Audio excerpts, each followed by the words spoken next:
lahu fala mudilla lahu wa man yudlil fala hadiya lahu.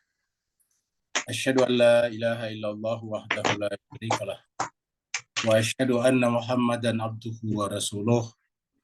Allahumma salli ala habibina wa syafiina wa maulana Muhammadin sallallahu alaihi wa alihi wasallam. Bapak Ibu yang sangat berbahagia, kita bersyukur bersua kembali dalam keadaan sehat walafiat. Dan pertemuan kita pada kali ini adalah pertemuan masih berkaitan dengan irfan, yang pembahasan kita masih berkisar masalah riadah dan mujahadah dan kelanjutannya. Irfan kita ini jemaah sekalian memang berkesinambungan, berkelanjutan dari filsafat atau hikmah. Jadi kalau kita belajar filsafat memang sebaiknya belajar irfan.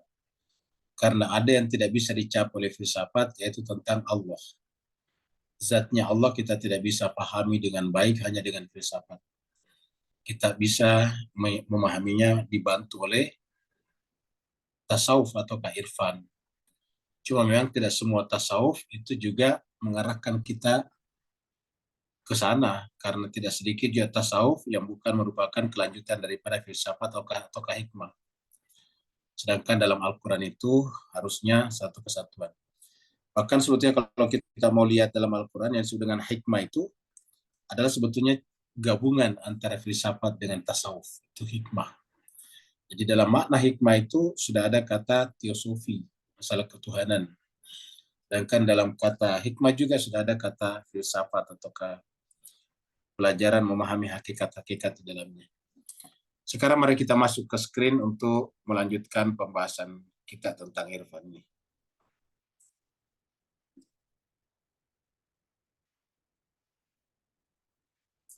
Jadi terakhir kemarin kita sampai di tanggal 10 Juni. Ya. Jadi kemarin kita sudah selesai membicarakan tentang masalah-masalah muraqabah dan muhasabah. Jadi sebelumnya adalah riyadhah, mujahadah. Kemudian yang selanjutnya ini adalah muraqabah. Yang pertama musyaratah, muraqabah, dan muhasabah. Jadi musyaratah itu kita bikin syarat dan kita bisa bikin sendiri. Kita sudah sampaikan musyaratah itu syarat. Kita misalnya berjanji pada diri kita untuk katakanlah yang sederhana saja tapi istiqomah. Seperti misalnya selalu sholat rawatib. Nah, itu didawamkan, diistiqomahkan. Ataukah selalu bangun salat malam. Nah, itu selalu dilakukan. Itu istiqomah. Itu adalah syarat. Dan ketaatan-ketaatan lainnya. Karena kita tahu ketaatan itu adalah kekayaan yang tak terbatas. Di dalam doa dikatakan, ya manismuhu dawa, wa dzikruhu syifa, wa ta'atuhu ghina. Jadi, ya manismuhu dawa, wahai zat yang namanya sendiri sudah merupakan dawa, yaitu obat. Wa dzikruhu syifa, dan menyebutnya namanya, mengingatnya adalah merupakan syifa, penyembuh.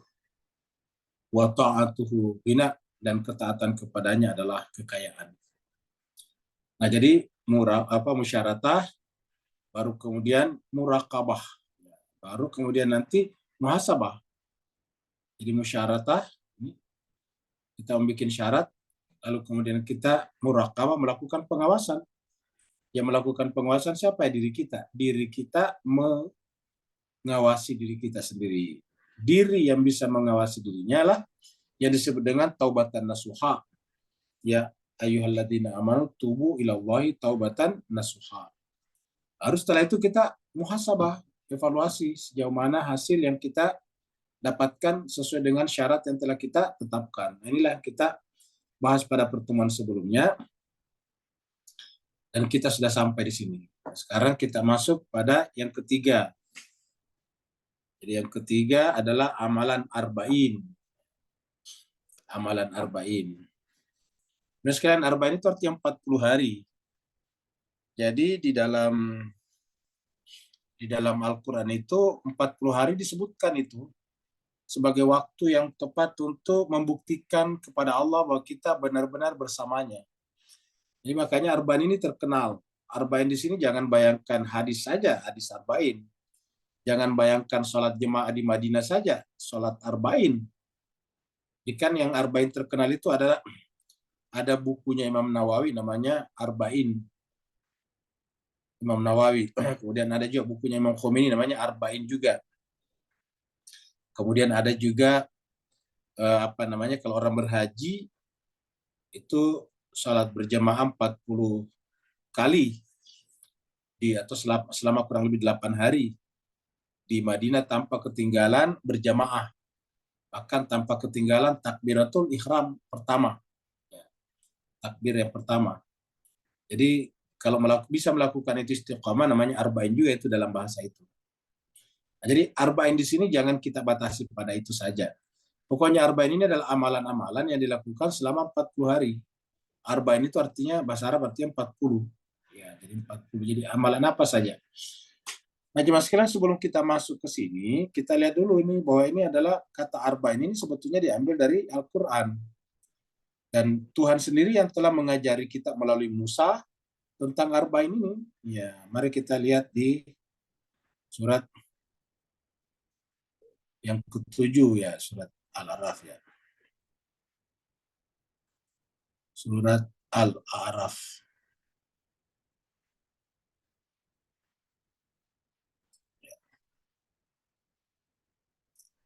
Ayatnya 142.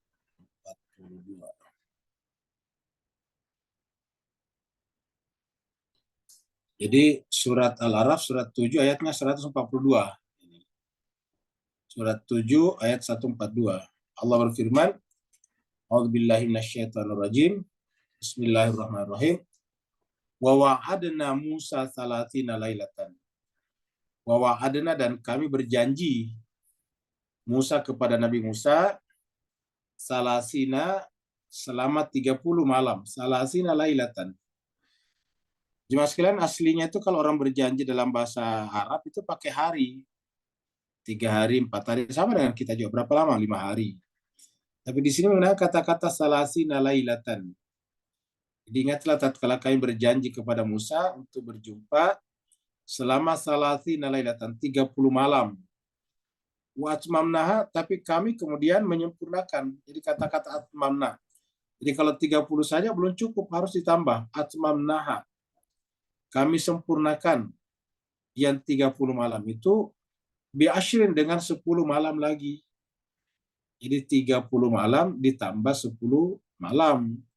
Jadi kita katakan saja seperti itu gampang. 30 malam ditambah, kita artinya ditambah 10 malam. Fatamma, lalu kemudian dia menyempurnakan miqatu rabbi, sehingga kemudian sempurnalah miqatu, waktu perjumpaan. Jadi kata-kata miqat itu adalah intensitas dalam waktu pertemuan dengan Allah. Fatamma miqatu. Jadi waktu perjumpaan dengan Tuhannya itu, waktu kebersamaannya dengan Tuhannya itu adalah arba'ina lailatan. Jadi fatamma miqatu rabbihi arba'ina, ini muncul kata arba'in di sini Pak Bos sekalian.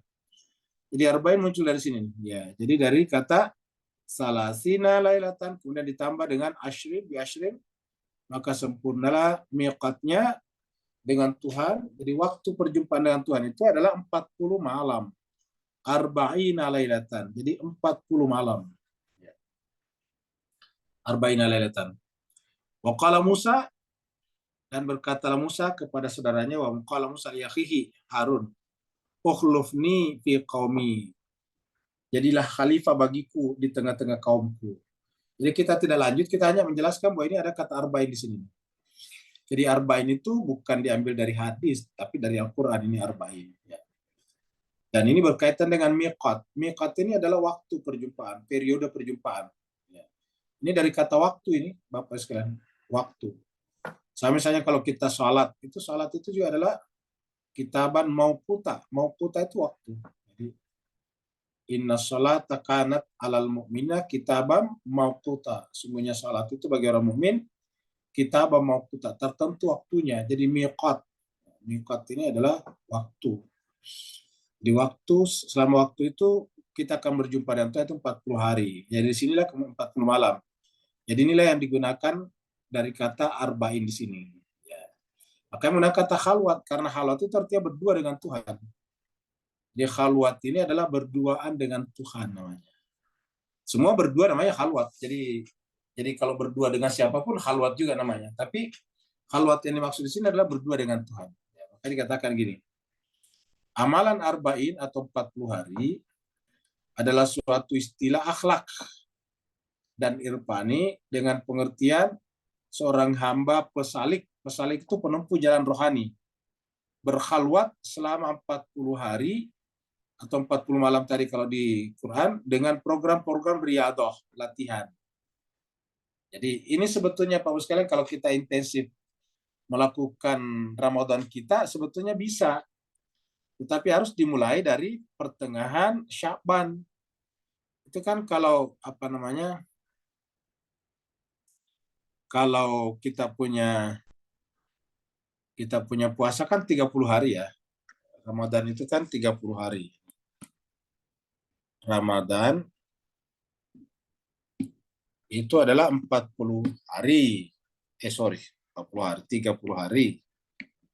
Kurang lebih ya. Karena terkadang cuma 29. Ini 30 hari. Nah, bagaimana cara 40? Supaya jadi 40, tentu ditambah 10. 10-nya tentu bukan setelah Ramadan, tapi sebelum Ramadan. Maka sebelum Ramadan itu yaitu ada yang namanya Sya'ban di sini.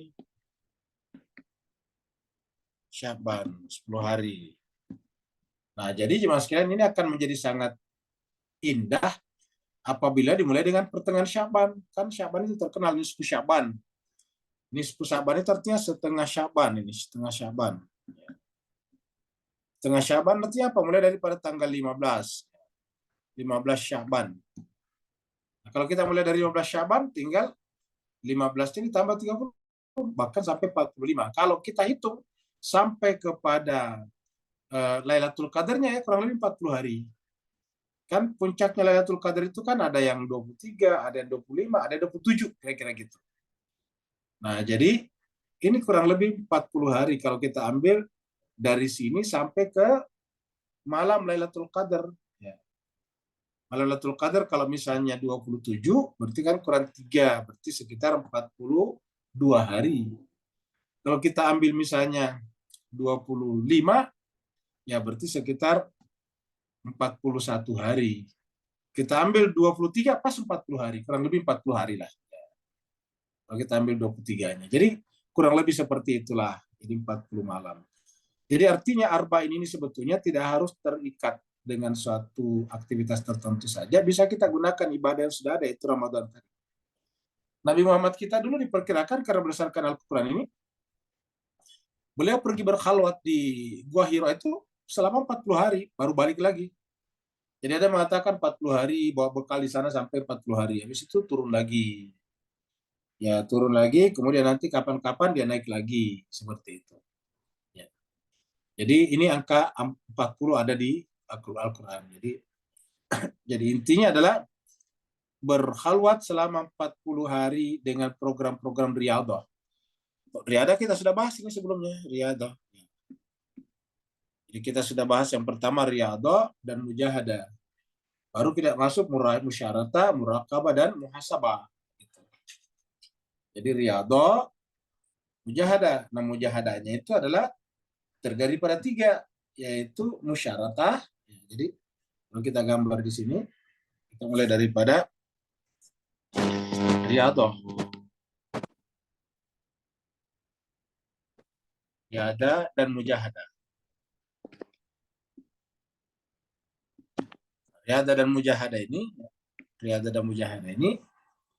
ya, kemudian dilanjutkan terutama mujahadahnya terakhir, terutama ini. Dengan program pertama adalah musyaratah. Jadi kalau kita riyadah kan latihan. Dalam latihan itu harus perjuangan bersungguh-sungguh. Supaya jangan kita justru melanggar komitmen kita sendiri. Jadi kita mujahadah. Nah, mujahadahnya apa? Nah, inilah dia, musyaratah. Kita bikin dulu syarat. Yang kedua kemudian muraqabah, mengawasi sendiri diri kita, ya, muraqabah. Kemudian yang ketiga adalah muhasabah. Jadi musyaratah bikin syarat, misalnya tadi salat malam setiap malam. Ya latihannya pertama kali selama 40 malam berturut-turut. Ya, bisa nggak lolos sampai 40 malam? Nah, kita lah yang mengevaluasi diri kita di sana. Kita adalah yang mengawasi diri kita dan kita mengevaluasi di mana kendala-kendalanya, apa masalah-masalahnya. Itu nanti diperbaiki pada putaran berikutnya. Ya, kita bisa bikin putaran berikutnya. Apakah salat malam beda? Bisa apa bisa yang lain? Misalnya kita baca doa setiap setiap hari baca doa tertentu, ya, baca 40 hari dan sebagainya. Ada mengatakan bahwa doa doa ahad itu sebaiknya dibaca pertama 40 hari berturut-turut setelah sholat subuh, baca 40 hari terus-menerus. Nah, kalau kita lolos di situ bisa diteruskan bisa, tapi yang disebut dengan mujahadahnya itu pada 40 hari pertama, itulah perjuangannya di situ. Kalau lolos dari situ maka terbentuklah kebiasaan karakter. Jadi dari pertama kalinya yang harus kita lakukan adalah 40 hari.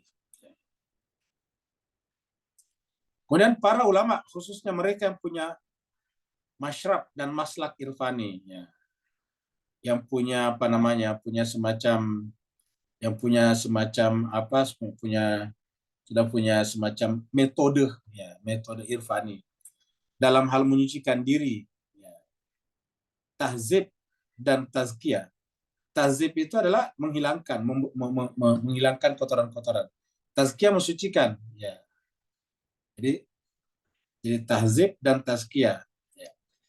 Jadi memandang bilangan 40 sebagai suatu hal yang penting untuk itu. Jadi bilangan 40 ini dianggap penting kalau kita termasuk penempuh jalan itu, irfani ini. Bagi mereka yang memiliki jalan irfani.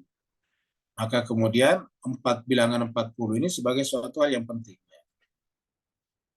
Bilangan 40 sebagai suatu hal yang penting. Karena ini adalah latihan. Ingat tadi riyadhah kan? Nah, riyadhahnya itu kan harus ada pertama apa yang kita lakukan, yang kedua berapa lama kita melakukannya. Oh, apa namanya? Di tengah-tengah masyarakat kita jangankan masalah irfan, masalah yang lain pun juga selalu dibikin kategori waktu. Misalnya ada orang yang setiap hari Sabtu janji selalu pergi goes apa naik sepeda setiap Sabtu. Jadi apapun yang lain pasti dia tinggalkan, dia harus mau pergi naik sepeda dulu karena itu menyangkut masalah kesehatan dia menurut mereka. Jadi selalu ada komunitasnya. Jadi seperti itu. Jadi artinya apapun yang kalau mau diistiqomahkan itu harus taat kepada syarat yang kita tentukan sendiri. Ya, jadi inilah yang terjadi di sini. Jadi memandang bilang 40 itu bagi mereka yang punya masyrab dan maslak irfani. Maslak ini suluk ya, suluk. Muncikan diri memandang bahwa bilangan 40 sebagai satu hal yang penting untuk itu. Menurut mereka, bilangan ini punya efek dan pengaruh khusus dalam pencapaian aktualitas potensi-potensi manusia. Jadi ini bukan sekedar bilangan, mereka mengatakan ini bilangan yang punya efek. Karena kita lihat tadi Tuhan saja, ini kan Tuhan tadi yang bikin ini Pak Ustaz. Ini kan tadi Tuhan ini. Ya. Coba kita lihat tadi kata-katanya di awal. Wa wa'adna, dan kami Tuhan ini. Dan kami telah berjanji kepada Musa berjumpa dengannya berapa salasina lailatan 30, tapi 30 belum cukup. Watsmamnaha, dan kami menyempurnakannya. Jadi menyempurnakan, mencukupkan dengan ditambah bi'ashrin 10 malam lagi fatamma, sehingga sempurnalah, tamatlah miqatu, waktu perjumpaan dengan Rabbi Tuhannya, arba'ina lailatan, selama 40 malam. Jadi kenapa disebutkan di sini jemaah sekalian 30 dan 10? Karena ini menunjukkan kepada kita pentingnya jangan melanggar bilangan ini. Karena 30 dianggap tidak sempurna. Ya, apalagi 10. Jadi 30 saya dianggap tidak sempurna. Apalagi 10. Mana yang sempurna? Ditambah. 30 ditambah 10. Nah itu dia baru atmamnaha. Fatamma, maka sempurna, tamatlah. Fatamma, maka tamatlah, sempurnalah miqatu rabbihi, waktu perjumpaan dengan Tuhannya, arba'ina lailatan, selama 40 malam. Jadi saya kira Bapak sekalian jelas ya angka 40 itu ya. Jadi menurut mereka, bilangan ini punya efek dan pengaruh khusus dalam pencapaian aktualitas, potensi-potensi manusia, dan penyempurnaan malakah. Malakah itu adalah karakter jiwa, kebiasaan hati, itu namanya malakah. Malakah akhlaki, serta perolehan derajat-derajat makrifat. Jadi malakah akhlaki serta perolehan derajat-derajat makrifat. Dalam suatu hadis disebutkan bahwa Rasulullah Shallallahu Alaihi Wasallam bersabda, Nabi bersabda, "Man akhlasa lillahi arba'ina sabahan, zaharat yanabi'ul hikmata min qalbihi ala lisanihi." Man akhlas, siapa yang belajar mengikhlaskan. Siapa yang mengikhlaskan dirinya, maksudnya mengikhlaskan dirinya atau aktivitasnya, kegiatannya semata-mata karena Allah lillah, lamanya berapa? Arba'ina sabahan, selama 40 sabah. Sabah itu pagi sebetulnya, subuh. Makanya jemaah sekalian, itu sebabnya doa ahad biasanya dibaca setelah salat subuh, karena ini sabahan. Jadi man akhlasa lillahi arba'ina sabahan, zaharat ya nabiul hikmah. Maka zaharat akan zahir, akan nampak. Ya nabiul hikmah, pancaran hikmah. Ya nabiul hikmah itu memancarlah hikmah, kearifan, min qalbihi, dari kalbunya, ala lisani, sampai kepada lisannya. Jadi dari kalbunya, min kalbi, ya, min kalbi, bukan man, min kalbi, dari kalbunya, ala lisani, sampai kepada lisannya atau ke ucapannya. Jadi ini ada hadis yang seperti ini. Dalam surat Al-Baqarah ayat 53, ini sudah habis ternyata ya. Dalam surat Al-Baqarah ayat 53, ya, surat Al-Baqarah ayatnya 53. Dan surat Al-Araf ayat 142, itu tadi kita sudah bahas. Terdapat penjelasan tentangnya. Terdapat penjelasan tentang miqat 40 hari malam Nabi Musa alaihissalatu wassalam. Ini tadi yang kita angkat. Wa idza wa'adna Musa arba'ina lailatan. Kita lihat ini surat Al-Baqarah 53. Surat Al-Baqarah 53 ya. Al-Baqarah 53.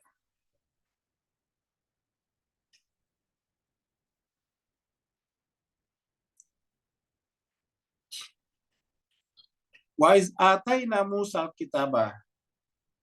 Dan ingatlah tatkala kami memberikan kepada Musa Alkitab. Ya, Alkitab itu adalah kitab suci, dalam hal ini Taurat ya. Wal Furqan, dan Furqan. Wa id ataina Musa Alkitab wal Furqan. Jadi selalu ada nih Alkitab wal Furqan. Ini kitab dan Furqan ini selalu ya, kita lihat di sini juga ada. Surat Al-Imran. Nah, kita lihat sini yang pertama. Allahu la ilaha illa huwal hayyul qayyum, nazzala ini. Nazzala alaikal kitaba, nazzala alaikal kitaba bil hikmah, bil haqqi. Dengan kebenaran, musaddiqan, membenarkan, lima baina yadayhi, membenarkan kitab-kitab yang sudah ada sebelumnya. Wa anzalat Taurat, dan dia menurunkan Taurat. Jadi Allah juga menurunkan Taurat. Apakah Taurat saya? Bukan, Injil juga, wal Injil. Jadi wa anzalat Taurat wal Injil min qabl, sebelumnya, hudal linnas, sebagai petunjuk bagi seluruh manusia. Wa anzalal furqan, lalu kemudian menurunkan al-furqan. Ini mirip. Wa anzalal furqan. Jadi min qabl hudal linnas wa anzalal furqan. Sama tadi dengan di sini. Wa id ataina Musal kitab wal furqan la'allakum tahtadun. Mudah-mudahan dengan Furqan ini kalian bisa dapat petunjuk. Yang tadi 53. Wa idh qala Musa liqaumi, dan ingatlah tatkala Musa berkata kepada kaumnya, ya qaumi, wahai kaumku, innakum zalamtum anfusakum. Sungguhnya kalian ini adalah menzalimi diri kalian. Nah, perhatikan Mas kalian. Jadi Nabi Musa itu ingin memperbaiki kaumnya yang tadinya zalim. Ini kan zalim ini. Artinya kita semuanya memiliki zalim. Kita biasa terangkan bahwa kita ini punya nafs bisa dua jenis. Ada nafs rahmani dan ada nafs zulmani. Zulmani itu satu kata dengan zalim. Innakum zalamtum anfusakum. Itu juga yang dikatakan oleh Nabi Yunus ketika masuk dalam perut ikan. Ya, la ilaha illa anta subhanaka ini kuntu minaz zalimin. Zalim juga. Jadi Nabi Musa mengatakan, ya wahai kaumku, ya qaumi, innakum sungguhnya kalian ini zalamtum anfusakum. Kalian ini telah menzalimi diri kalian. Jadi kalian menzalimi diri kalian. Bittikhadikumul ijla, dengan menjadikan atau mengambil al-ijla, anak lembu, ya, sebagai sembahan. Maka apa yang dilakukan? Fatubu ila barikum, maka bertobatlah kepada Rabb kalian, kepada barikum itu pencipta kalian. Nah, kita ingin terangkan apa namanya Pak sekalian. Ini kan ini lebih simbolik sebetulnya ayat. Ya, lebih simbolik. Yang pertama tadi kita lihat di atas ini. Ya, kita kembali dulu sini. Jadi kami berikan kepada Musa itu Alkitab dan Furqan. Ya, Alkitab dan Furqan. Jadi bisa dikatakan apa itu Alkitab? Ya, Alkitab itu yang turun pada diri Nabi Musa. Jadi Nabi Musa adalah Alkitab itu sendiri. Kemudian harus ada Furqannya. Siapa Furqannya di situ? Adalah Harun. Makanya kita lihat apakah orang yang mengikuti Musa itu benar atau tidak. Nah, kita lihat pada saat generasi berikutnya. Kan tadi banyak yang mengikut pada Nabi Musa. Tapi begitu Nabi Musa menunjuk penggantinya itu Harun, nah mulai kelihatan tuh mana yang asli dan mana yang palsu. Ya. Samiri yang selama ini banyak berbicara di sekitar Nabi Musa, ternyata kelihatan kepalsuannya. Jadi begitu Nabi Musa pergi ke Gunung Turzina, maka pulang mereka sudah menyembah berhala karena diajak dan diajar oleh Samiri. Jadi kita lihat bahwa di situ sudah terjadi perbedaan tuh. Maka ada Alkitab dan ada Al-Furqan. Nah, mudah-mudahan apa? La'allakum tahtadun. Supaya kita bisa tertunjuk di mana kita mau ikut. Ya. Kalau dia adalah nabi, pasti ada punya kitab sucinya. Entah kitab suci yang dia teruskan dari nabi sebelumnya atau kitab suci baru yang diturunkan kepadanya. Baru kemudian ada Al-Furqan, pembeda. La'allakum tahtadun, mudah-mudahan kalian dapat petunjuk. Baru kemudian wa qala Musa, dan ingatlah tatkala Musa berkata li qaumi, kepada kaumnya, ya qaumi wahai kaumku, innakum sungguhnya kalian zalamtum. Jadi intinya zalamtum. Ya, jadi ketika ini terjadi tidak mungkin terjadi ini tadi. Tidak mungkin dapat petunjuk. Tidak mungkin kita bisa ikut pada Al-Furqan. Ya. Kita bahkan justru nanti memusuhi Al-Furqan itu. Ini dalam Al-Quran beberapa kali muncul Pak sekalian kata-kata Al-Quran dan Furqan. Al-Quran dan Furqan. Waktu kita baca surat Al-Baqarah kan juga begitu Pak sekalian. Kita lihat surat Al-Baqarah ayat berapa ini? Ada di sini ayatnya. Kita ke sini. Al-Baqarah ayatnya ini Al-Baqarah 185. Ini berkenaan dengan puasa.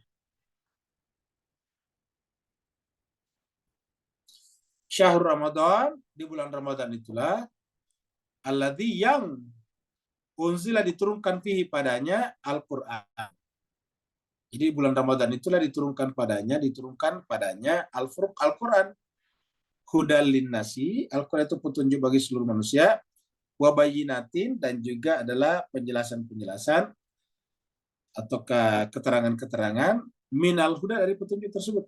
Wal furqan, ini muncul lagi wal furqan. Ya. Jadi muncul lagi Al-Furqan di sana. Ya. Jadi jemaah sekalian, dapat kita lihat di sini.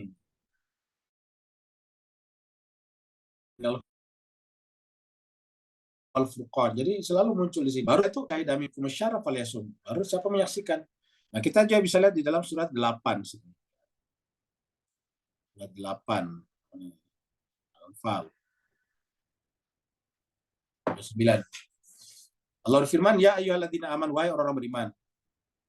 In tattaqullah, jika kalian benar-benar bertakwa kepada Allah, ingat tadi puasa itu la'allakum tattaqun, maka in tattaqullah, wahai orang-orang yang beriman, jika kalian benar-benar bertakwa kepada Allah, ya ja'al lakum furqana, maka Allah menjadikan bagi kalian furqan. Jadi intattaqullah yaj'al lakum furqana. Kalau kalian benar-benar bertakwa kepada Allah, Allah jadikan untuk kalian apa? Furqana, pembeda. Jadi ini kata-kata furqan. Ya. Dengan furqan ini apa? Wa yukaffir ankum sayi'atukum. Baru kemudian kejahatan-kejahatan, potensi-potensi kejahatan kita akan ditutup oleh Allah. Dan yang sudah kita lakukan, yang lalu yaghfir lakum. Wallahu dzul fadlil alim. Ini apa? Apabila kita dapatkan furqan. Ini intinya furqan. In tattaqullah, jika kalian bertakwa kepada Allah, ya ja'alakum furqana. Allah menjadikan pada kalian furqan, kita mampu melihat, membedakan. Nah, inilah yang dibicarakan di 53 tadi ini. Ya, jadi kita kembali lagi tadi ke Al-Baqarah tadi. Di iz atayna Musal kitabal furqana la'allakum tahtadun. Wa idh qala Musa liqaumi ya qaumi. Nah, innakum zalamtum, kalian ini menzalimi diri kalian, zalamtum anfusakum. Jadi Allah, kalian ini menzalimi diri kalian sendiri. Dengan apa? Bittikhadikumul ijla, dengan mengambil al-ijl. Al-ijl ini secara bahasa artinya anak lembu, anak sapi. Nah, jemaah sekalian, tetapi kita sampaikan bahwa ini adalah bersifat simbolik. Ada memang pada saat itu anak sapinya atau anak lembunya. Tapi ini sebetulnya secara simbolik. Bahwa kita menzalimi diri kita itu kalau kita menghadirkan ini atau menjadikan jiwa kita seperti ini. Al-ijl itu adalah anak lembu, artinya apa? Hewan ternak. Dalam Al-Quran dikatakan kalau orang itu tidak menggunakan pendengaran, penglihatan, dan pikirannya, hatinya, maka ulaika kal an'am bal hum adall. Mereka seperti hewan ternak, bakal lebih sesat lagi. Maka inilah yang menyebabkan kemudian kezaliman ketika kita memasukkan dalam diri kita. Al-ijl ini pertama adalah benda ya. Benda, berarti bisa kita lihat seperti pembahasan kita tadi sore. Yang kedua adalah berbentuk. Ini bentuknya anak sapi. Jadi benda berbentuk anak sapi, lalu kemudian terbuat dari emas. Ini tadi emas. Kita katakan tadi emas, perak itu tidak bisa kelihatan tanpa bentuk. Nah, di sini mengambil bentuk pada kerbau atau anak kerbau, anak lembu. Kenapa? Karena lembu atau sapi itu adalah termasuk investasi yang paling bergensi pada saat itu. Al-ijl. Jadi bittihadul mukal ijl. Nah, sekarang ijl ini di mana kita simpan? Di dalam jiwa kita masing-masing. Ya, di dalam jiwa kita masing-masing. Memang itu adalah emas. Memang itu adalah mahal, tetapi ingat itu sebetulnya tidak lebih daripada hewan. Tidak lebih daripada hewan. Bentuknya adalah hewan. Bittihadikumul ijl. Maka apa kata Allah melalui Nabi Musa? Fatubu ila barikum. Maka bertobatlah kepada Tuhan kalian. Jadi supaya kita bisa keluar dari sini, perangkap ini, yang menzalimi diri kita ini harus mensucikannya dengan apa? Bertaubat. Kepada siapa? Kepada Allah. Fatubu ila barikum. Lalu kemudian faqtulu anfusakum, bunuhlah diri kalian. Apakah ada perintah Tuhan membunuh diri? Tentu tidak mungkin. Maka anfus di sini adalah diri kita di sini adalah satu bermakna kebersamaan kita dengan orang lain. Jadi bunuhlah kebersamaan kita dengan yang lain yang mempengaruhi kalian untuk menyembah ini tadi. Jadi kan kita saling mempengaruhi itu.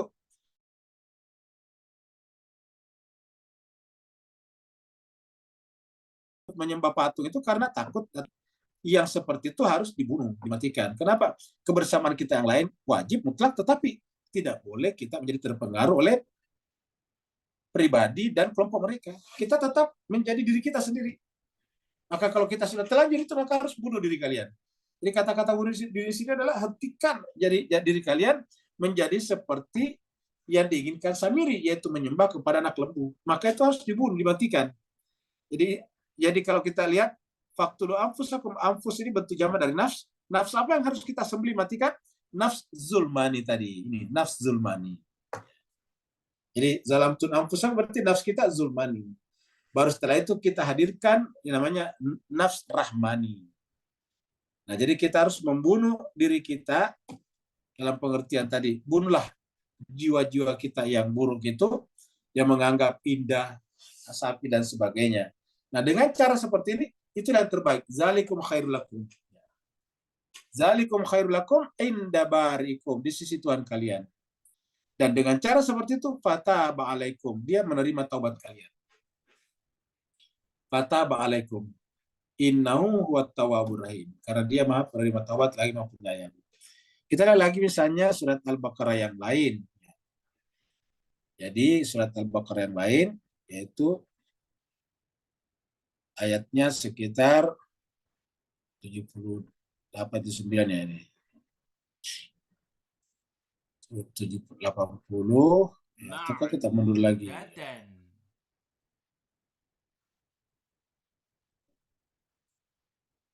Nah ini dia ayat 68, mundur lagi sedikit, 67. Kita mulai dari 67 ini. 67.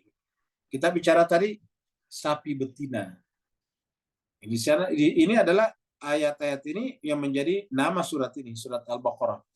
Al-Baqarah itu artinya sapi betina.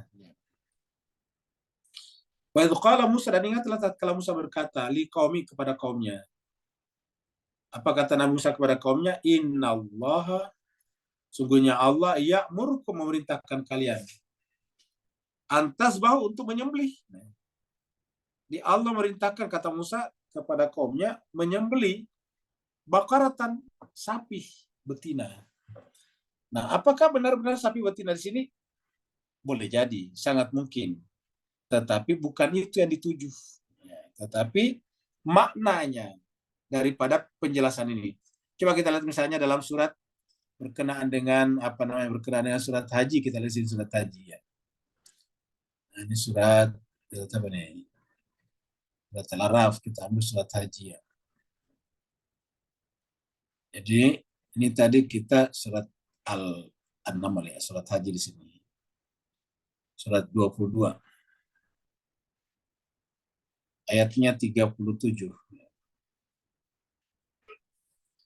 Allah berfirman, lan yanalallaha, sekali-sekali tidak akan sampai kepada Allah luhumuha, dagingnya, wala dimauha, dan juga darahnya. Ini kan adalah benda ini.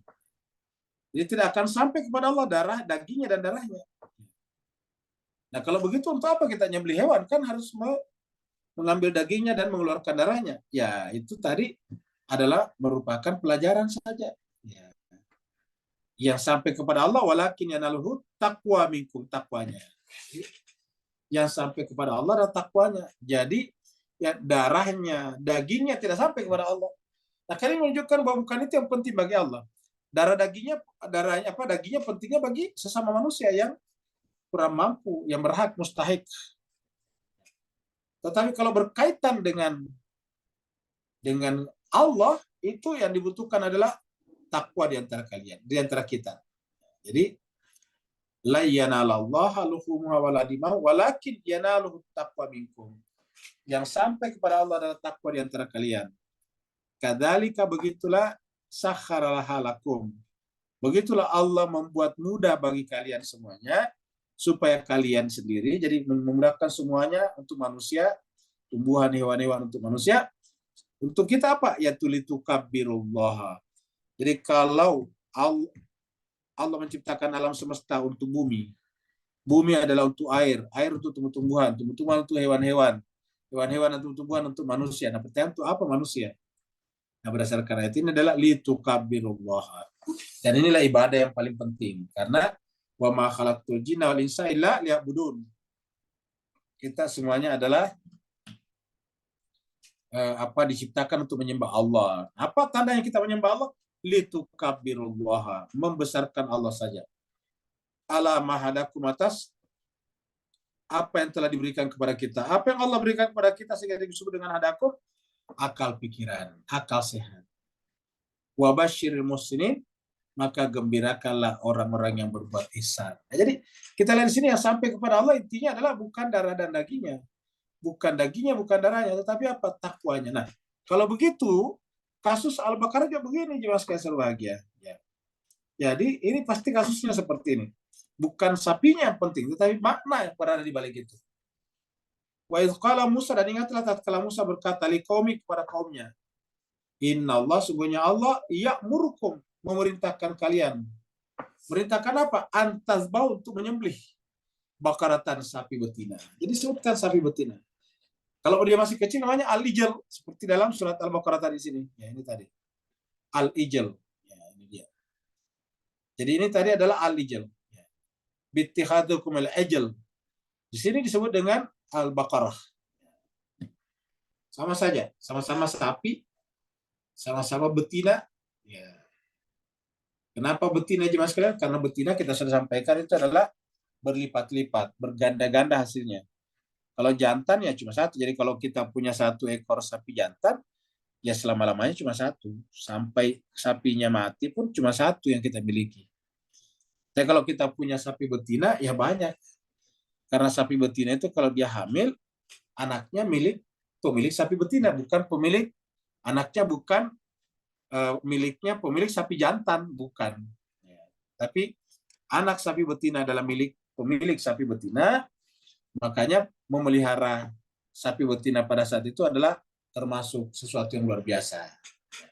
Semakin banyak sapi betina ya semakin besar. Kenapa? Karena anak-anak sapi yang lahir daripadanya semakin banyak. Bakaratan.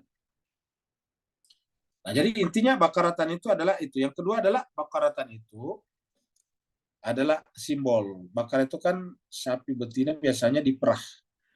Kata diperah ini artinya diperalat, dieksploitasi, diperah. Bukan untuk kepentingan yang bersangkutan, tapi untuk kepentingan eksploitatornya. Yang di mana-mana kalau terjadi eksploitasi, itu bukan untuk yang dieksploitasi, tapi yang mengeksploitasi. Yang dieksploitasi itu dapatnya cuma sedikit. Yang banyak dapatnya itu adalah mengeksploitasi, eksploitatornya. Ya, seperti itu. Nah, kalau mereka berkata, Bani Israel, Atattakhiduna huzwa, apakah kamu menjadikan kami sebagai bahan tertawaan? Atattakhiduna huzwa. Apakah kalian menjadikan kami sebagai huzwa, bahan ejekan, barang permainan? Qala, lalu kemudian Nabi Musa menjawab, ini kita kutip juga ayat ini waktu kita membahas surat Al-Fatihah pertama kali pada hari Rabu yang lalu ya. Kita kutip ini dengan menggunakan kata auzubi billah, bukan auzu bismillah. Qala, apa kata Nabi Musa? A'udzubillah. Aku berlindung kepada Allah an akuna untuk menjadi minal jahilin.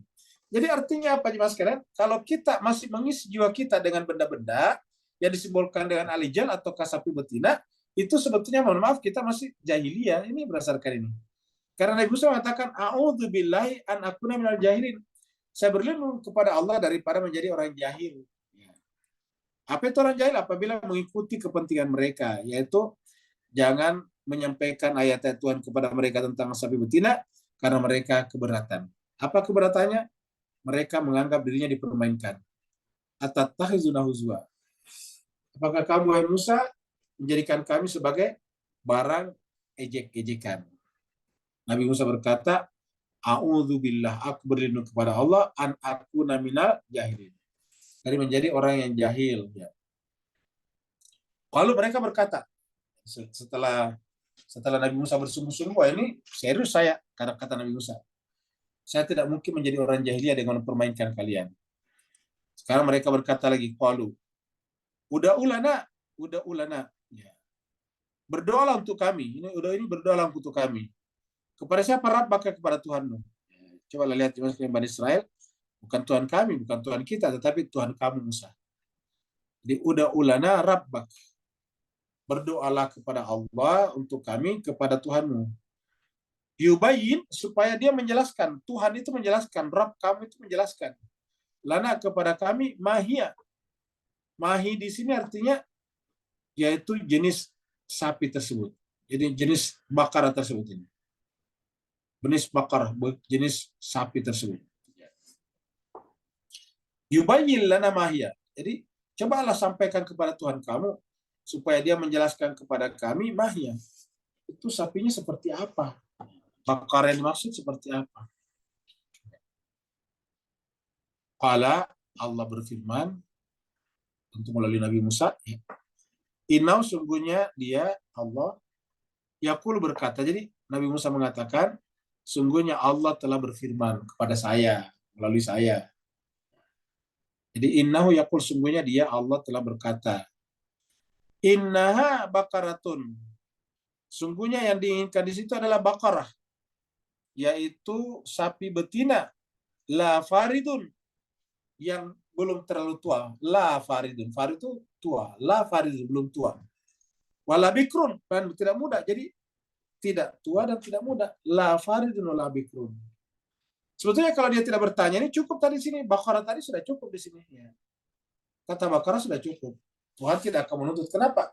Ya karena Tuhan cuma bilang sapi betina.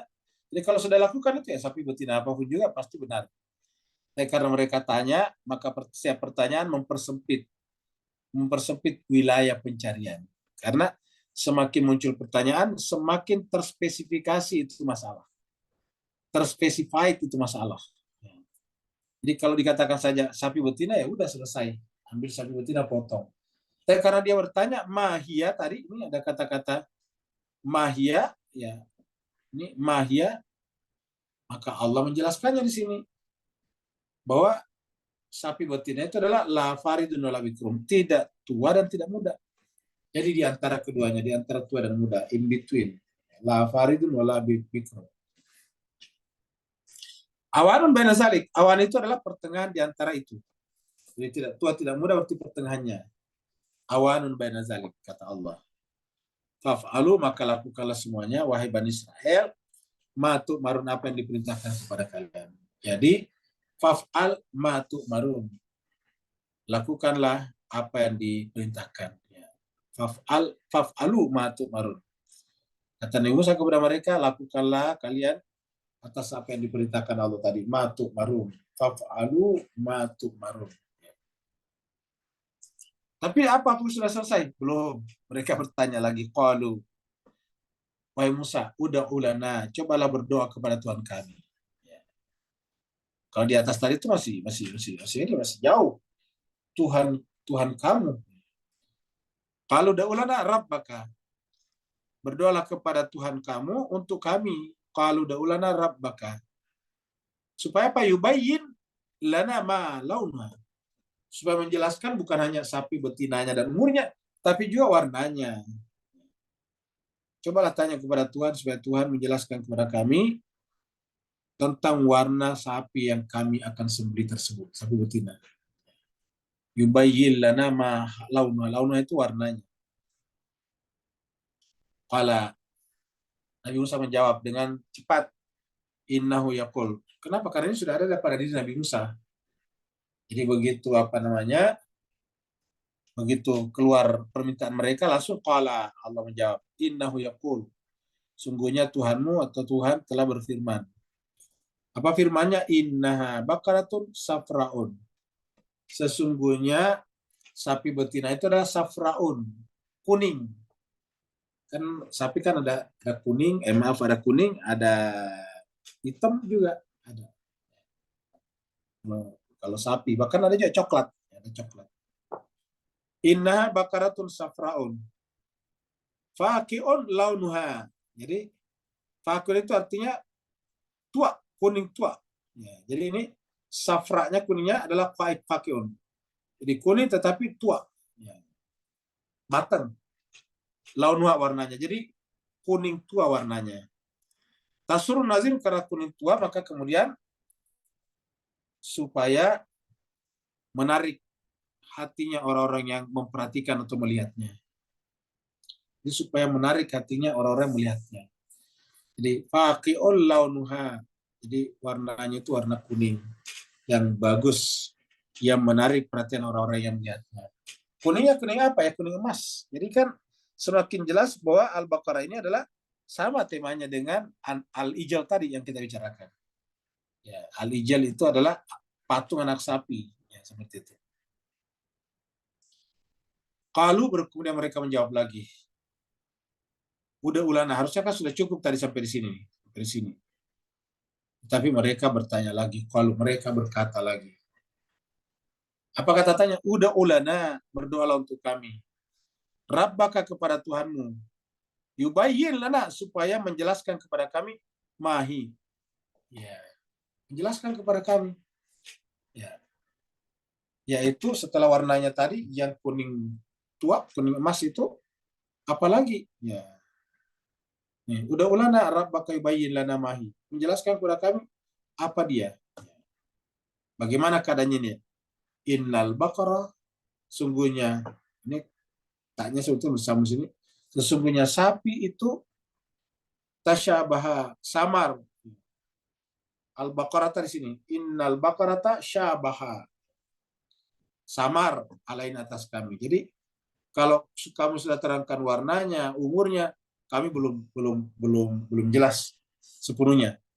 Kami minta satu lagi, yaitu itu yang apa namanya, sapi itu mirip seperti apa. Kenapa? Karena lebih tepatnya seperti apa? Karena bagi kami tasyabah alaina, masih samar, masih abstrak bagi kami.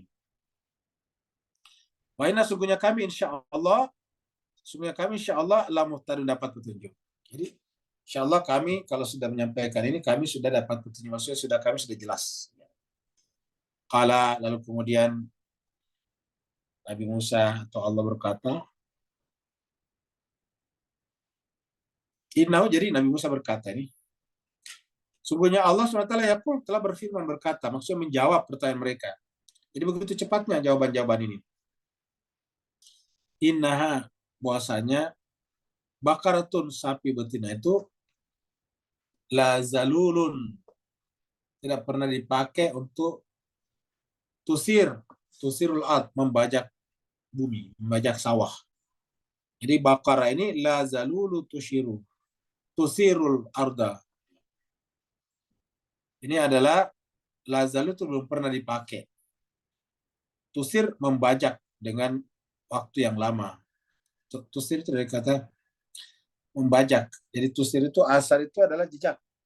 Kalau kita tahu kalau yang namanya membajak sawah itu kan mengikuti jejaknya sapi. Tusirul ard, yaitu membajak bumi. Walatas kila harsa, latas kila harsa. Dan tidak pernah dipakai membajak. Lain tidak, tasfi, memberikan air. Al-harsa, tanaman-tanaman. Jadi belum pernah dipakai membajak dan tidak pernah dipakai untuk mengairi air sawah, air dengan air. Ingat jelaskan dulu itu yang namanya memberikan air kepada taman itu pakai sapi juga, pakai sapi atau lembu. Sehingga timbanya banyak dapat airnya, seperti itu. Jadi la tasqil harsa, ya tidak pernah digunakan untuk mengairi sawah dan tanaman-tanaman. Musallamatun, ya, dan dia adalah harus musallam. Musallam itu lurus, tidak boleh ada cacat ini. La syiata fiha, tidak boleh ada belang, tidak boleh cacat padanya. Dia benar-benar sapi yang kuning indah kulitnya. Kenapa? Karena ini musallama ini bukan sehat sebetulnya. Musallama ini lebih kepada mulus. Musallama, kita lihat sini terjemahnya di bawah. Nah, kita lihat. Jadi intinya adalah musallama itu artinya mulus. La syiata fiha, tidak ada cacat belang padanya. Baru kemudian mereka berkata, menjawab, qalul ana, sekarang mereka berkata, al-an, sekarang, jita, kamu telah mendatangkan kepada kami bil haq. Jadi artinya kamu sudah lengkap menyampaikan kepada kami. Jadi apa sebetulnya pelajaran kita ambil dari sapi betina ini? Sama dengan Alijal tadi, sapi betina tadi pertama umurnya. Kenapa? Karena umur antara muda dan tuanya sapi itu adalah umur produktif. Di situ dipakai membajak sawah, di situ dipakai membawa beban-beban yang lain biasanya.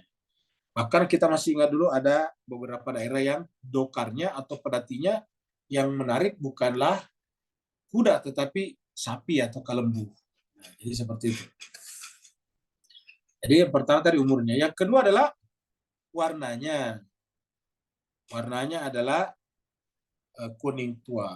Yang ketiga adalah kemudian kulitnya tidak boleh sama sekali ada cacat. La syiatafiyah, tidak boleh ada belang padanya. Qalu, baru mereka menjawab, al-an ji'ta bil haq, kamu sekarang menyampaikan kebenaran kepada kami. Ji'ta bil haq. Fadabahuha wa makadu yaf'alun. Barulah mereka menyembelihnya, hampir-hampir saja mereka tidak melakukannya. Wa makadu yaf'alun, sampai saja mereka tidak melakukannya. Nah, jadi artinya apa? Mereka semua menghindari tadi yang disebutkan itu karena bagi mereka semuanya itu adalah ciri-ciri yang mereka anggap sebagai sapi yang paling indah. Sapi yang mengantarkannya kepada kebahagiaan duniawi. Ya, maka mereka hampir-hampir saya tidak mau menyembelihnya. Tetapi setiap mereka bertanya, tidak bisa mengelak karena pertanyaannya sebetulnya pertanyaan mengelak, pertanyaan untuk menghindar. Tapi Allah ternyata menjawabnya semuanya dengan sangat indah. Nah, inilah yang kita dapatkan di sini ya. Inilah yang kita dapatkan di sini tadi ya. Jadi ini yang disebut dengan zalim kepada diri sendiri dengan menghadirkan anak sapi apa namanya patung anak sapi dalam jiwa kita. Nah, siapa yang seperti itu? Itu mengatakan harus bertobat. Fatubilah abikum. Tobat ini tobat nasuha. Ya. Dan kita harus mematikan jiwa seperti itu. Faktulu anfusakum. Kita harus matikan jiwa seperti itu. Kita harus menghidupkan jiwa yang indah saja. Jiwa yang penuh dengan welas asih. Jadi faktulu anfusakum. Zalikum khairul lakum. Karena itu yang terbaik indah barikum di sisi Tuhan kalian. Fataba alaikum. Baru dia menerima taubat kalian. Nah, jemaah sekalian berbahagia. Taubat ini diterima karena mereka bersama dengan Nabi Musa. Jadi harus bersama dengan Nabi Musa. Kalau tidak bersama dengan Nabi Musa, ya tidak diterima taubatnya. Kan tabah. Contohnya misalnya, tidak diterima kalau tidak ada pemimpinnya, tidak ada orang yang dianggap disucikan di antara mereka. Itu dianggap, maka kemudian taubatnya nanti itu tidak akan diterima. Coba kita lihat di sini. Surat An-Nisa ini, ayatnya 64.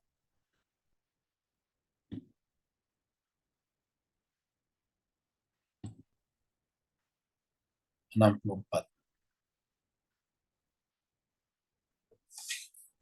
Allah berfirman, "Wa ma arsalna min rasulin." Di antara tiadalah kami mengutus di antara seorang rasul illa kecuali liyuta'a untuk ditaati. Makanya kita katakan tadi ketaatan itu penting sekali. Wa ta'atuhu gina. Ya manis muda wa dzikru syifa wa ta'atuhu gina. Jadi wa ma arsalna min rasulin illa kecuali liyuta'a untuk ditaati. Ketaatan kita maunya dia bukan maunya rasul, tapi biidznillah atas izin Allah. Atas perintah Allah. Walau annahum sungguhnya mereka itu izzalam ketika melakukan kezaliman. Tadi kita lihat zalim pada cerita Nabi Musa. Jadi izzalamu anfusahum ketika mereka menzalimi diri mereka, termasuk kita sekarang dalam berkomunitas, ja'uka harus datang kepada Muhammad. Jadi untuk datang kepadamu, ja'uka. Baru kemudian fastaghfirullah, baru kemudian istighfar kepada Allah. Jadi ja'uka baru kemudian fastaghfirullah. Baru wastaghfar lahum rasul. Rasulnya istighfarkannya. Jadi tidak cukup kita istighfar di sini. Ya, tidak cukup kita istighfar saja. Kita harus dibantu yang lainnya. Jadi kita tidak cukup ya. Jadi tidak cukup dengan kita sendiri di sini. Jadi fastaghfarullah. Tidak cukup di sini. Tidak cukup dengan di sini. Tapi harus juga wastaghfara lahum rasul. Rasul juga ini kan mereka sendiri istighfar kepada Allah nih. Kalau Bapak perhatikan ini adalah istighfar kepada Allah. Ini adalah istighfar kepada Allah. Wastaghfarullah. Baru di bawah ini ar-rasul wastaghfar lahum rasul. Jadi kemudian muncul sekarang adalah ar-rasul di sini munculnya ar-rasul. Ini dia. Wastaghfarullah, wastaghfar lahum rasul. Jadi yang bersangkutan istighfar kepada Allah, baru kemudian rasul juga istighfarkan. Lawajadullah tawabar rahim. Baru mereka menemukan Allah tawaban ini baru dia. Lawajadullah tawabar rahim. Dia akan menemukan Allah sebagai penerima taubat lagi rahim. Ya. Nah, jadi cuma sekali sebagai inilah apa namanya? Pentingnya namanya 40 itu untuk mencapai derajat yang tinggi berdasarkan tadi pembahasan kita di sini ya. Amalan arba'in. Makanya tadi diterangkan cukup panjang tentang ayat 53 karena berkaitan dengan penyucian jiwa tadi. Pembersihan hati. Dan itu bisa dilakukan selama 40 hari. Kalau kita tidak melakukan itu, maka sangat mungkin yang bersarang dalam jiwa kita adalah alijil. Yaitu anak sapi. Yang terbuat dari emas. Jadi emas tapi terbuat dari anak sapi. Ya. Makanya untuk bagaimana caranya supaya kita bertobat? caranya harus menyembelih sapi itu. Ya, sapi itu harus disembelih dalam jiwa kita. Harus disembelih daripada mental kita. Harus disembelih daripada sukma kita. Dengan menyembelih sapi betina yang ada di dalam jiwa kita masing-masing, maka kemudian kita bisa menggapai apa yang disebut dengan nafsur rahman, bukan nafs zulman. Ya, jadi inilah yang harus kita lakukan jemaah sekalian, supaya kita bisa melakukan perjalanan dan sampai kepada hasil yang kita inginkan dalam perjalanan kita itu. Mudah-mudahan kita semuanya jemaah sekalian dikaruniakan Allah SWT usia yang panjang agar kita bisa selalu bersama-sama dalam diskusi tentang masalah-masalah irfani yang sangat penting ini. Karena ternyata kita lihat isi Al-Quran juga semuanya ke situ sebetulnya. Jadi tidak ada satu pun dalam Al-Quran yang tidak ke situ arahnya. Tidak ada satu pun yang tidak ke situ arahnya. Nah, kita lihat di sini. Semuanya ke sana. Karena fataba alaikum sama tadi. Surat An-Nisa tadi juga ini. Ya. Lawajadullah tawwabar rahimah. Ini sama tadi dengan fataba alaikum innahu huwat tawwabur rahim. Jadi apa? Harus taubatnya melalui orang yang disebut dengan manusia suci. Dalam kaitannya dengan Nabi Musa tadinya bersama dengan Nabi Musa, dengan Rasul kita Nabi Muhammad harus bersama dengan Nabi Muhammad kita. Karena di sana di situ dikatakan tadi harus ar-rasul, yani wastaghfar lahum rasul. Rasul juga harus istighfar kan mereka. Nah, mudah-mudahan kita bisa benar-benar mendapatkan syafaat dari Allah dan di akhirat setelah Nabi kita meminta kepada Allah dengan segala hormat untuk mengampuni dosa-dosa kita yang kita bawa sampai kepada akhirat. Permintaan Rasul akan dosa-dosa kita diampuni namanya syafaat. Jadi syafaat itu adalah ketika Nabi terlibat dalam memintakan kita kepada Allah untuk diampunkan dosanya. Karena Nabi sendiri tidak punya otoritas untuk mengampuni dosa. Dosa itu kaitannya dengan Allah dan dialah yang berhak menentukan kriteria itu, maka kepada Allah lah kita harus datang. Mudah-mudahan ada manfaatnya. Yang mau bertanya dipersilakan. Assalamualaikum Ustaz. Waalaikumsalam warahmatullahi wabarakatuh. Silakan Pak. Allah barakallahu fiik. Bismillahirrahmanirrahim.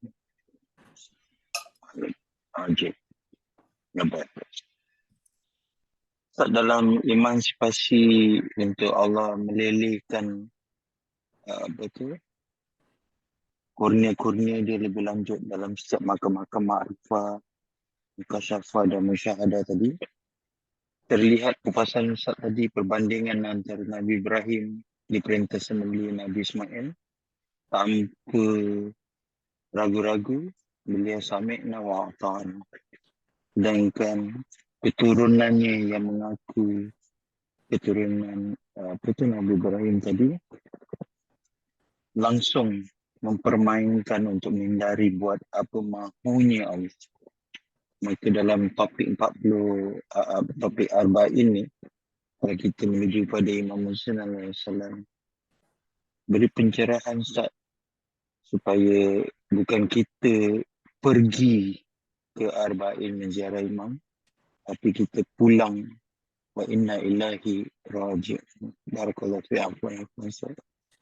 Baik, jadi jemaah sekalian berbahagia ya.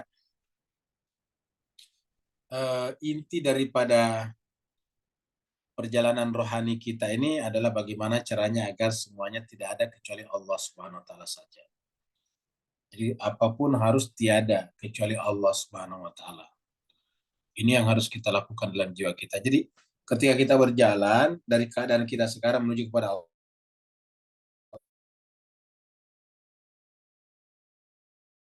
kita meninggalkan setapak demi setapak, selangkah demi selangkah, alam-alam kita yang selama ini berbentuk ataukah mirip dengan sapi betina, lalu kita kemudian berjalan menuju kepada Allah Subhanahu wa taala.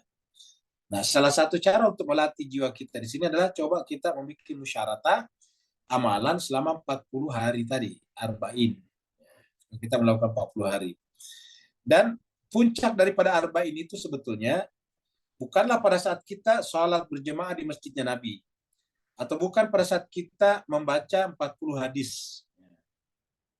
Tetapi puncaknya adalah ketika arba'in dalam pengertian adalah perjalanan dari Imam Hussein terbunuh di Karbala sampai kepada 40 hari kemudian harus datang kembali ke sana. Gitu. Jadi harus datang ke sana. Jadi 40 hari itu kemana? Ke sana. Jadi menurut riwayat yang paling pertama melakukan arba'in Imam Hussein itu adalah sahabat Nabi yang bernama Jabir bin Abdullah Al-Ansari. Jabir bin Abdullah Al-Ansari. Ya, itu yang pertama sekali mensyarahi Imam Hussein pada hari ke-40. Jadi kita lihat ketika mereka menarik Imam Hussein keluar dari sana, dari Karbala, orang datang ke sana justru. Arba'in itu kan datang ke sana. Ini sekarang dipraktekkan dengan orang berjalan dari Najaf menuju ke sana. Najaf itu tempatnya Sayyidina Ali, Imam Ali, lalu kemudian berjalan ke mana? Mendatangi Karbala. Apa artinya mendatangi Karbala? Bukan pusaranya Imam Hussein seperti yang didatangi di sana, tapi mendatangi Karbala dalam pengertian sesungguhnya, yaitu ketika tidak ada lagi yang ada kecuali diri kita.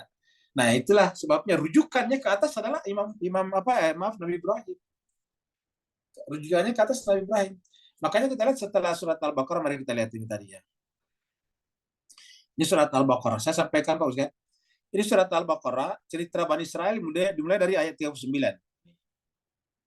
39. Ya, di ayat 30 sampai 31 itu kan ada tentang Nabi Adam. Nah, jadi mulai daripada 39, jadi ini 30 sampai kepada 38 itu adalah cerita Nabi Adam. Ya, yang ini adalah khalifah di muka bumi. Baru di sini wa'allama Adam al-asma dan seterusnya. Nah, begitu masuk 39 bicara tentang Bani Israel. Mari kita lihat 39. 39. Bukan, 40 ya ini. Mulai dari 40. Jadi sampai 39 tadi. Jadi mulai dari 40. Jadi cerita Nabi Adam ini tadi adalah kita lihat di sini adalah dari 30 sampai 39. Sampai 39. Nah, 40 pindah cerita Bani Israel. Kita lihat di sini. Ya Bani Israel. Ini kan jelas. Ini kan akhir daripada cerita Nabi Adam dan iblis tadinya. Nih. Walladzina kafaru wa kadzu bi ayatina. Ayat kami yang datang. Karena sebelumnya itu adalah apabila datang kepadamu. Itu adalah cerita Nabi Adam. Nah, setelah selesai di sini ini tanda rukunya, maka kemudian pindah ke Bani Israel. Ya Bani Israel, wahai Bani Israel. Sampai kapan ini bicara Bani Israel? Wow, panjang sekali tadi. Karena Bani Israel berbicara tentang apa? Tentang Nabi Musa tadi sebagai pemimpinnya. Jadi Bani Israel berbicara kaitannya dengan Nabi Musa. Nanti pada ayat apa tadi itu 67 tadi perintah penyembelihan tadi. Kan kita lihat tadi perintah penyembelihan tadi di sana. Ya, ayat 67 tadi, menyembelih sapi betina. Sampai kapan? Sampai 123. Mari kita lihat. Ya. Sampai 123 ini Bani Israel. Ya. 123 ini. Ya. Wattaqu yauman la tajzi nafsun an nafsin syai'a. Ini awal akhirnya sama. Ini surat Al-Baqarah 48 ini juga ya tadi kan kita katakan tadi Al-Baqarah mulai daripada apa tadi? Mulai daripada 40 tadi kan Bani Israel. Coba kita lihat 48 di sini, 48 ini. Ya. Kita lihat 48 ya. Nah, ini dia sama uji-ujinya kan 48 ini. 248 ini wattaqu yauman la tajzi nafsun wa nafsi syai'an. Ini beri Bani Israel. Nanti tadi pindah ke 123 begitu juga ini coba kita lihat lagi 123 tadi. Coba perhatikan sekali. Ini kan 48 nih. Mari kita pindah ke 123 ini dia. Sama. Wattaqu yauman la tajzi nafsun an nafsin syai'a. Wala yuqbalu minha adlun wala tanfa'u syafa'at, bicara tentang syafaat. Baru kemudian seterusnya pindah kepada Ibrahim. Wa idzi betala Ibrahim rabbuhu bi kalimatin. Apa sebenarnya kenapa ditarik ke atas? Karena Nabi Ibrahim inilah nanti bersama dengan keturunannya suci baik itu Nabi Ismail dan Ishak dan istrinya Hajar adalah menjadi contoh di dalam panggung sejarah tauhid bahwa ketiga orang ini adalah berserah diri dengan sebenar-benarnya. Seperti yang diceritakan di dalam surat Asy-Syafa'at. Ini ada surat Asy-Syafa'at di sini ya. Surat Asy-Syafa'at yang tidak ada, kita buka saja di sini ya. Surat 37.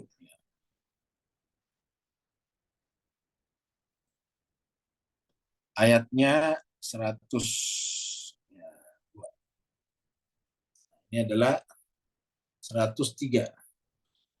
Falamma maka tatkala aslama keduanya taslim. Ini aslam berserah diri nih. Siap menyembelih anaknya nih. Watallahu lil jabin, dia telah siap menyembelih anaknya. Jadi kapan dia siap melaksanakan perintah Allah? Ketika dia taslim, aslama. Falamma aslama, tatkala keduanya aslama berserah diri, wa tallahu lil jabin, dan benar-benar siap menyembelih anaknya, maka wanadainahu, kami berseru. Jadi artinya apa? Kapan Allah memanggil kita? Kita kan selama ini memanggil Allah. Maukah kita dipanggil Allah? Mau. Kapan Allah memanggil kita? Pada saat kita telah melaksanakan perintahnya, telah melaksanakan syarat yang Allah tentukan bagi kita, yaitu falamma aslama wa tallahu lil jabin, baru kemudian Allah memanggil, wa nadainahu an ya Ibrahim, wa nadainahu an ya Ibrahim, dan kami memanggil wahai Ibrahim. Baru kemudian qad saddaqta ru'ya inna kadzalika najzil muhsinin, baru inna hadzal lahwal bala, ini benar-benar lahwal bala, ujian yang sangat nyata. Tetapi apa kata Allah? Fadainahu bidhibhin azim, kami ganti dengan sembelihan yang besar yang terjadi di Karbala itu. Nah, jadi saya kira lengkap sekali ceritanya, Pak Ustaz. Jadi dari peristiwa Nabi Ibrahim melintasi waktu sampai kepada Karbala. Ujungnya apa? Ujungnya adalah bagaimana caranya kita belajar penyerahan diri kepada Allah SWT. Maka arba'in itu adalah dari sisi kita mendatangi orang yang sudah mencapai derajat itu, yaitu Sayyidina Hussein di sana. Jadi kita datang ke Karbala sebetulnya sama kita datang ke haji. Kita datang ke haji juga adalah sama dengan mendatangi ketiadaan apapun selain daripada Allah. Makanya pada saat kita datang kepada Baitullah, sama ketika kita datang kepada pusaranya Sayyidina Hussein. Datang kepada Baitullah, labbaika Allahumma labbaika labbaik. Begitu juga pada saat kita datang kepada Hussein, labbaika ya Hussein, sama. Kenapa kita datang ke sana? Nah, jadi jemaah sekalian berbahagia, inilah saya kira penjelasannya. Ada lagi berikutnya sebelum kita tutup? Kalau di chatroom tidak ada, Ustaz. Kalau tidak ada, berarti kita akhir sampai di sini, karena memang saya mohon maaf, dan besok pagi ada ceramah subuh-subuh, jadi kita akhiri di awal. Terima kasih banyak atas perhatian Bapak Ibu sekalian dan kesediaannya untuk mengorbankan waktunya untuk bersungguh-sungguh belajar bagaimana caranya agar kita semuanya bisa membuat jiwa kita tidak berhenti di sini saja, di dunia ini saja, karena menghentikan hati kita di dunia ini sama dengan mengisi hati kita dengan sapi betina atau kealijal, patung sapi betina saja. Sedangkan tadi kita sudah lihat kita disuruh menyembelihnya. Kita disuruh menyembelihnya, bahkan membunuh diri kita yang memfasilitasi hadirnya hal seperti itu pada jiwa kita. Harus kita maju dan maju mendekat kepada Allah SWT sampai kemudian tidak ada lagi yang ada kecuali Dia. Terima kasih banyak. Walafu minkum. Subhana rabbika rabbil izzati amma yasifun wa salamun alal mursalin walhamdulillahi rabbil alamin. Wassalamualaikum warahmatullahi wabarakatuh. Waalaikumsalam warahmatullahi